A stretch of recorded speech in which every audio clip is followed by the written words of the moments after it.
Hello, Feuzion Nation. My name is Alex Feuz, the host of Fusion News. Today is November 20th, 2017. Just a few more days until Turkey Day, and I am on the phone right now with New York Yankee historian Marty Appel. I met him last weekend at the New York State Baseball Hall of Fame induction ceremony. Marty, how are you doing today? Doing great and good to connect with you. It was nice to meet you last week. Yes, of course. And I'm going to bring up one of my favorite stories from your induction speech about how you exactly started with the Yankees. And you were talking about Mickey Mantle. And when you were hired by the Yankees, your number one job was to read the fan mail for Mickey Mantle. And I have to ask you this. What is your favorite Mickey Mantle story? Okay, my favorite Mickey Mantle story is very often I'll meet people who will remark that, well, he didn't have the greatest reputation. He sometimes could be a little rude with fans and stuff like that.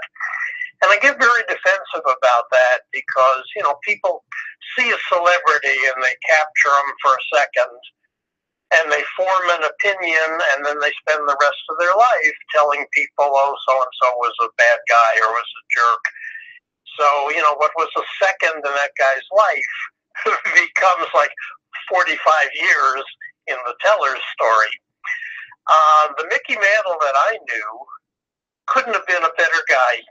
He'd like to be known as a great teammate. And some of the ways in which that manifested himself was if there was a new player on the roster, say somebody just called up from the minor leagues, Mick would be the guy. He would make it a point, walk across the clubhouse, just shake the guy's hand and say, "Hi, I'm Mick," as if the guy didn't know. And it was just a way of breaking the ice, making him feel part of the team, getting over that awkwardness where the guy was going to go to Mickey and introduce himself.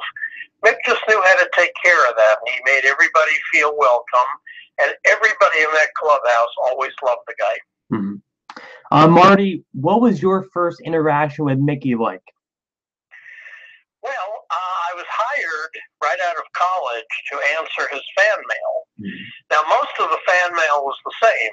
"Dear Mickey, you're my favorite player. Please send me an autographed baseball." So there really was no reason per se for me to go in the clubhouse and get to know him because I knew how to handle those letters. But, of course, I wasn't going to miss the opportunity. So I'd always save up 4 or 5 letters that I knew I had to go over with him in person. And he motioned for me to pull up an adjoining stool from the next locker. And I'd start going over my letters. And he'd laugh, and he knew he could see right through me that there was no reason I had to go over this with him. I was just looking for some Mickey Mantle time. So he kind of got it, and he was amused by it, and he liked me, and we became friends. I was 19 then. Wow. We became friends and remained friends until he died in 1995. Wow, that's amazing. So you've been with the Yankees for exactly how many years now? Well, this coming year will be my 50th anniversary since I started with them doing Mickey Mantle's fan mail. Now, I'm not technically with the Yankees like on their payroll now. I write about them. I do some freelance work for them, for their website, for their publications. But by and large, I'm independent and I'm on my own. And people do come to me as a Yankee historian because I've lived so much of their history now. Marty, how exactly do you look at this 2017 New York Yankees team, as everyone is calling them the Bronx Bombers? Like you just said, next year is going to be your 50th anniversary covering the Yankees, seeing this Yankee team up close and personal. What was your reaction when you see these guys like Aaron Judge, like Gary Sanchez, like Greg Bird, even Didi Gregorius? How does this team fit into your 50 years of covering this Yankee team? Oh, this was one of the great years of all of them because it was so unexpected and so delightful. And to see these kids all come along together, I mean, it did evoke memories of the 96 team when all those rookies just sort of hit at once. So I hope the future is bright for this club and that these guys get to taste World Series competition over the years. But it was a race is one of my favorite of my 50 years. Mm-hmm.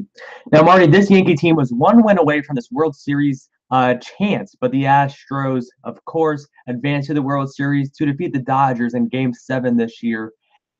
The Yankees made a decision in what I think it was the first or second week of this Yankee offseason that they weren't going to bring back Joe Girardi. When you first heard the news about this, what was your reaction? Well, I was shocked. I'm still in a state of shock. I thought what he did merited coming back. But then again, I'm not really an insider anymore. I'm not in the clubhouse. I'm not in the front office. There could have been things going on that me and most fans were oblivious to. I think this was a decision they don't just pull it out of a hat. So you have to respect they know what they're doing, and I'm just glad I'm not going to be the manager next year, because you can imagine the pressure that's going to be on that. I know. Who do you think could potentially be this Yankee manager? I know, Brian Cashman, never say never about Alex Rodriguez. Well, I don't think they want to pay what Alex Rodriguez would want, so I don't think that's going to happen. My guess, and I don't have any insider information, but my guess it'll be somebody that most people have not heard of.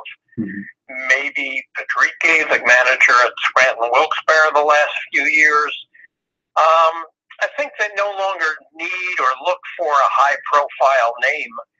I think they want somebody who's strong with analytics, and I think this applies to every team. I think the days of the Casey Stengel, Leo DeRoche are gone. Nobody really needs a high-profile manager anymore. They just need somebody who can execute what the computer spits out. So we're kind of in a new era. I think that would be the case here. Yeah, I definitely agree with you. So the Yankees need to get a new manager before spring training begins. What else do you think this Yankee team needs to do this offseason to help them to get even farther next season? I'd like to find a place for Giancarlo Stanton. That would be great. From that, every team can always use starting pitching. The Yankee bullpen seems really strong. And, starting pitching is every team's need. Nobody has 5 strong starting pitchers. You always work towards that. Look at the Mets last year. You might have said they don't need any more pitching. They're loaded, and that didn't turn out quite that right. So I would say starting pitching, and otherwise I feel pretty good about every other position on the diamond. I definitely agree. Marty, before we wrap up this interview, last week you were inducted into the New York State Baseball Hall of Fame alongside John Sterling. What is your friendship like with Mr. John Sterling?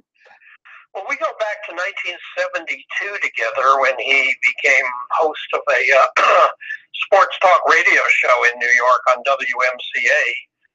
And we became friends then because I'd help him get guests in my capacity as PR man for the Yankees. We stayed in touch over the years. He went to Baltimore. He went to Atlanta.